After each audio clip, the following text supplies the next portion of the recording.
It's the Saturday show on Spirit Southwest. Look, of course, interesting times for pretty much everybody. And, of course, a lot of workplaces have been horrendously disrupted by this COVID-19 thing. So I thought it might be a good opportunity to talk to a workplace expert. We've had her on the Saturday show previously. Her name's Michelle Gibbings. She is also the author of Career Leap, How to Liberate and Reinvent Your Career. Michelle, thank you for joining us once again on the Saturday show. Oh, my pleasure. I love chatting to you. It's always good to chat to you too. Tell us what you've been doing during this last month or two with all these radical changes in the workplace. Well, I certainly haven't been venturing very far. I think the furthest I go is maybe a kilometre in walking distance from where my house is. Right. And which state are you in again, please, Michelle? I'm based in Victoria. Right. So as someone who used to get on a plane every single week, this is very different. I think the person or the creature in our household who is loving it the most is my dog. And he's going to have separation anxiety when I get back to normal routine. I bet. So what have you been doing, like in terms of your own business? So I'm using this as an opportunity to almost, it's like spring cleaning. So, you tend to run from event to event, client to client. And so now's the time to sort of slow down, take stock, look at everything. Check your admin. Yeah, look, exactly. There's no doubt that my business has been impacted. And, I'm just looking at the long term in terms of what are all the things that I need to do to maintain and make sure I'm okay through this lull, but also so I'm ready to come out the other side.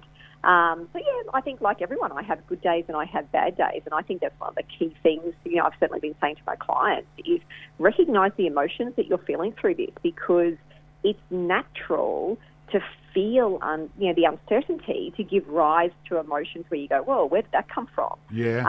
I was saying to my husband the other day, because both he and I were having this really super weird dream.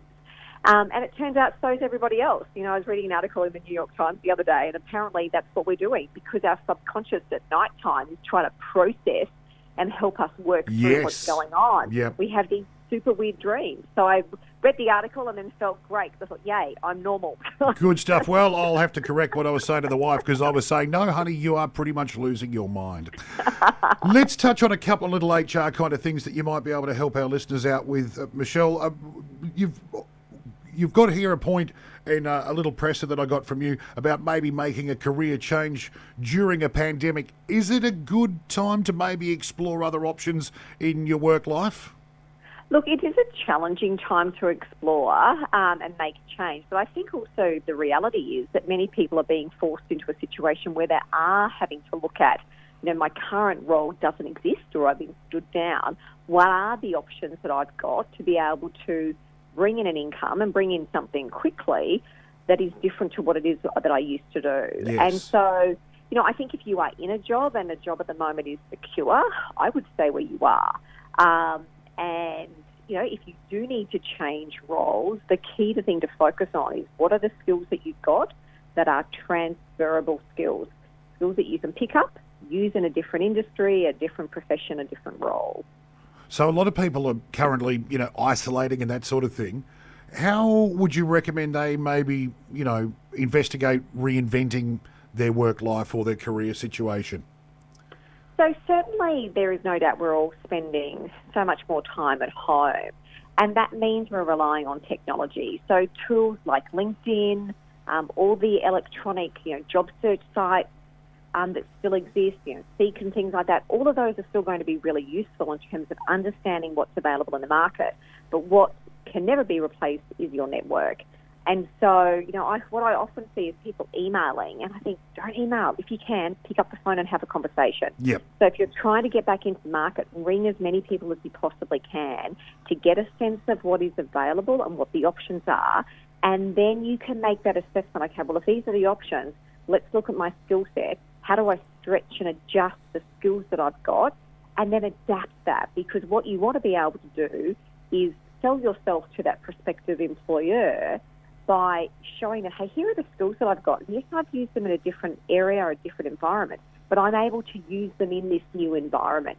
So you've got to understand how you're positioning yourself and how you're selling what it is that you're bringing to the table. Exactly.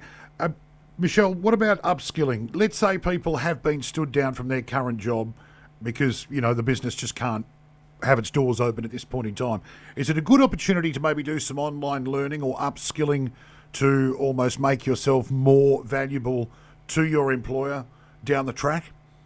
Look, I certainly come from the philosophy that no form of learning is wasted learning. And often people will say to me, but I can't do it because I've lost my job and I have no money.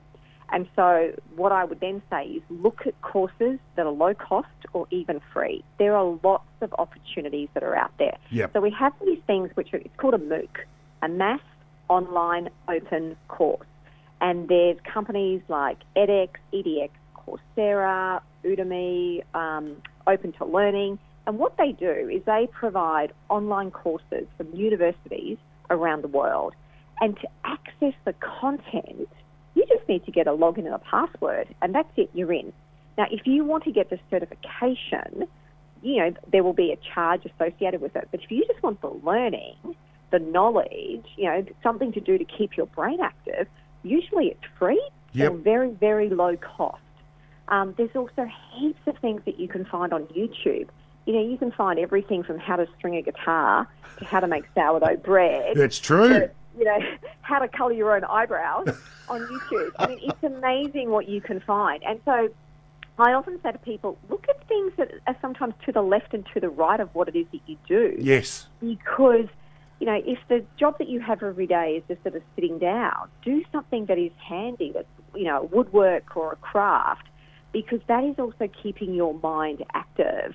And then, you might be able to do things where you subscribe to online news sites or buy books or read things that you haven't read before. So there are lots of opportunities that are out there to learn that the only cost is really your time. Yeah. And so if you decide that this is important, then you're going to find the time to do it. True that. Michelle, you talked about in your little flyer about how you can future-proof your career. Is there such a thing as future-proofing with things moving at such a rapid rate in 2020? I always say you can't future-proof your job. Jobs come, jobs go, jobs change. And it's been like that sort of, through history. Exactly. The future-proofing of your career is very much you going, it's my career, it's my life, so I'm going to take charge of it in terms of the learning that I do, the building of my network, the maintaining of a profile. And that's what it means is, look, it's something that, in terms of what's just happened, no one could have predicted this. So for people who are currently out of work, that's not their fault. They've just been, it's like the victim of circumstance. Who could have predicted that this would have happened? And so the key thing as they're working through this is to go, okay, how do I now make sure I look after myself, maintain my mental health and well-being, do everything that I can do to get back into the market so I'm ready for what comes next. And that's what this future-proofing is all about, is it's the resilience to bounce back when things don't go your way. Because, even when I look back through my career, I've had continue to extend my network. And then if you just keep doing that, then eventually, over time, the job will come. But it's the persistence that makes the huge difference. Great stuff. Before we let you go, I just want to get your thoughts on how quickly things have changed in terms of the way we're working in this current COVID-19 kind of world. How much of that do you think is going to continue on in the way we work into the future? Do you see it as really speeding up processes that maybe should have already been sort of, changing pretty rapidly? Look, I think when you look at the whole concept of work from home, it's like the genie is definitely out of the bottle. For people who thought work from home couldn't work, they've been proven wrong. Yep. Work from home works. But there are some caveats. People need the right technology. And there's no doubt, some of my clients who I've been talking to, they said their organisations aren't equipped to have everybody in the organisation work from home, which means they've got bandwidth issues. Not everybody has access to all the systems that they need. Yes, exactly. So for work from home to work, you need the right technology. We're human. We crave connection. And so whilst work from home is great, people are still going to want to come together. And what I'm also hearing from people is, they're spending their whole day either on the end of the phone, on the end of a Skype or a Zoom call, and they're getting to the end of the day going, oh my Lord, I am exhausted. and they're absolutely sort of physically and emotionally shattered. Yep. because you use different energy when you're on screen all the time. It's very different to sitting in a room. So, yes, remote working has been sped up, and that will continue in terms of the growth. But let's not forget, people want connection. People like to feel like they're part of something. People love the banter that you have when you're in the tea room. All of those things are missed in the environment that we're currently in. So I think you'll also find that people are making the best of the situation that they've currently got. The good bits of those will stay, and people are going to be going, but yay, I'm actually really looking forward to getting back to a work environment where I can actually feel like I'm connected and seeing my colleagues. So I think you'll find it's a bit of both.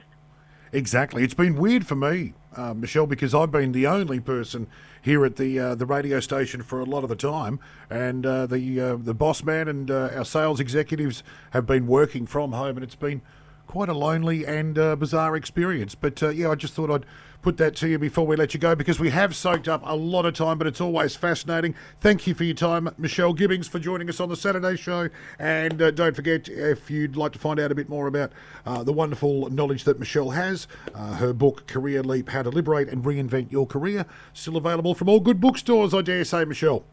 It is. Great to catch up as always. Have yourself a wonderful weekend. You too. Take care. Bye-bye. Back into the music shortly. It is the Saturday show.